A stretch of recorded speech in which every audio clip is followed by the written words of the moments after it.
नमस्कार दोस्तों, मैं रीना आपके अपने channel Reena channel Indian blogs में स्वागत करती हूँ। तो आज है सावन का महीने की नाग पंचमी। तो नाग पंचमी के दिन सबसे प्राचीन कथा है वो मैं आपको बता देना चाहती हूँ। जब नाग देव बने थे भाई, तो हैप्पी नाग पंचमी। प्राचीन काल में एक सेठ जी के 7 पुत्र थे। सातों के विवाह हो चुके थे। सबसे छोटे पुत्र की श्रेष्ठ पत्नी चरित्र की विदुषी और सुशील थी, परंतु उसके भाई नहीं था। एक दिन बड़ी बहू ने घर लीपने को पीली मिट्टी लाने के लिए सभी बहुओं को साथ चलने को कहा। तो सभी दलिया और खुरपी लेकर मिट्टी खोदने लगी। तभी वहां एक सर्प निकला जिसे बड़ी बहू खुरपी से मारने लगी।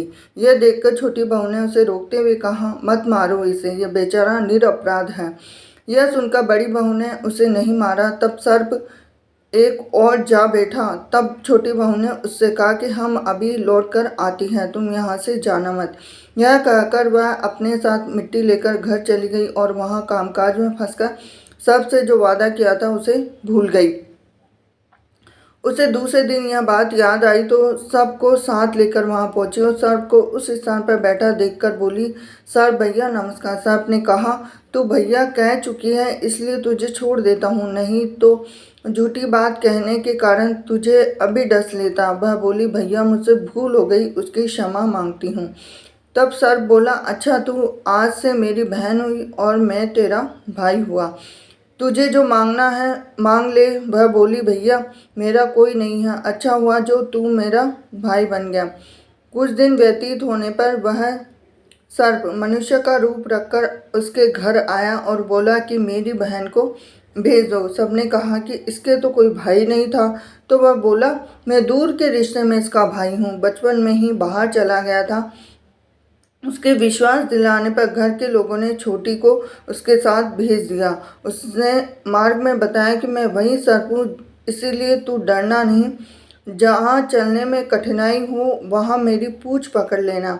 उसने कहे अनुसार ही किया और इस प्रकार वह उसके घर पहुँच गई। वहाँ के धन ऐश्वर्य को देखकर वह चकित हो गई। एक दिन सर्प की माता ने उससे कहा, मैं एक काम से बाहर जा रही हूँ, तू अपने भाई को ठंडा दूध दे देना। तो उसे यह बात ध्यान न रही और उससे गर्म दूध पिला दिया, जिसमें उसका मुख बेतरह जल गया। यह देखकर सर्प की माता बहुत क्रोधित हुई, परंतु सर्प के समझाने पर शांत हो गई। तब सर्प ने कहा कि बहन को अब उसके घर भेज देना चाहिए। तब सर्प और उसके पिता ने उसे बहुत सा सोना चांदी जवाहरात वस्त्र देकर उसके घर पहुंचा दिया। इतना ढेर सारा धन देकर बड़ी बहू ने ईर्ष्या से कहा, भाई तो बड़ा धनवान है, तुझे तो उससे और भी धन लाना चाहिए। तो सर्प ने यह वचन सुना तो सब वस्तुएं सोने की लाकर दे दी। यह देखकर बड़ी बहू ने कहा कि इन्हें झाड़ने की झाड़ू भी सोने की होनी चाहिए। तब सर्प ने झाड़ू भी सोने की लाकर रख दी।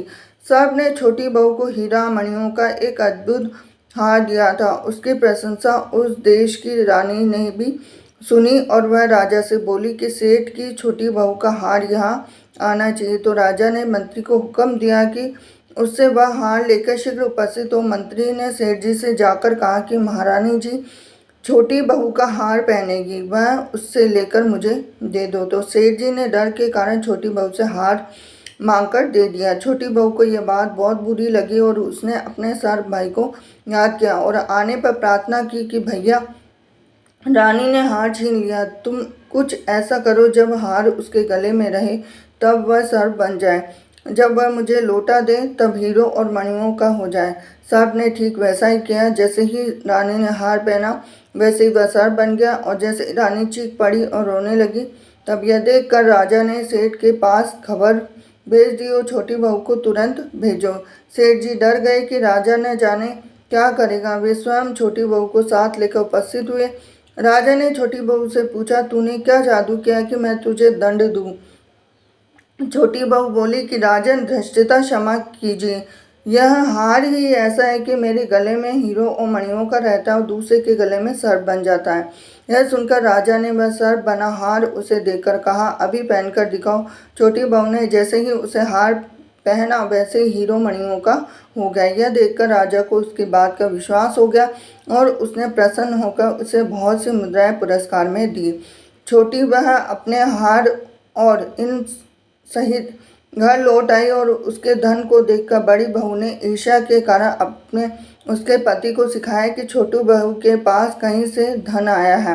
तो यह सुनकर उसके पति ने अपनी पत्नी को बुलाकर कहा, ठीक ठीक बता कि यह धन तुझे कौन देता है। तो तब वह सर्प को याद करने लगी। तब उसी समय सर्प ने प्रकट होकर कहा, यदि मेरी धर्म बहन के आचरण पर संदेह प्रकट करेगा तो मैं उसे खा लूँगा।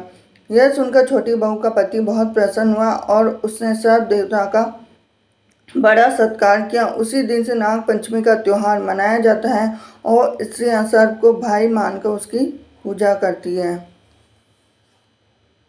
तो दोस्तों, नाग पंचमी का त्यौहार काफ़ी लोग कई जगहों पर मनाया जाता है, कई जगहों पे नहीं मनाया जाता है। तो मैं आपको बता देती हूँ कि नाग पंचमी के दिन क्या खाएं और क्या नहीं खाएं। नाग पंचमी के दिन चावल नहीं खाने चाहिए। साथ ही नाग पंचमी के दिन लोहे का तवा, लोहे की कढ़ाई का इस्तेमाल नहीं करना चाहिए। कई जगहों पर तो नाग पंचमी के दिन चूल्हा ही नहीं जलाया जाता, बासी भोजन किया जाता है। और नाग पंचमी के दिन किसी से अपशब्द नहीं कहना चाहिए। अब क्या क्या बनाया जाता है नाग पंचमी के दिन, वो मैं आपको बता देती हूँ कि नाग पंचमी के दिन सेवैयाँ और चावल आदि ताज़ा भोजन बनाएं।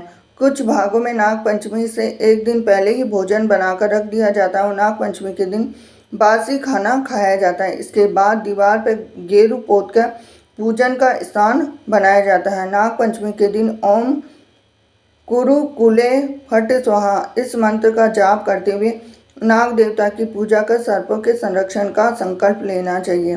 भूल कर भी इस दिन सांप को परेशान न करें, इससे काल सर्प दोष लगता है। नाग पंचमी की पूजा में नीम, खीरा, नींबू, दही और चावल को मिलाकर विशेष पकवान बनाकर नाग और कुल देवी देवता को अर्पण किया जाता है।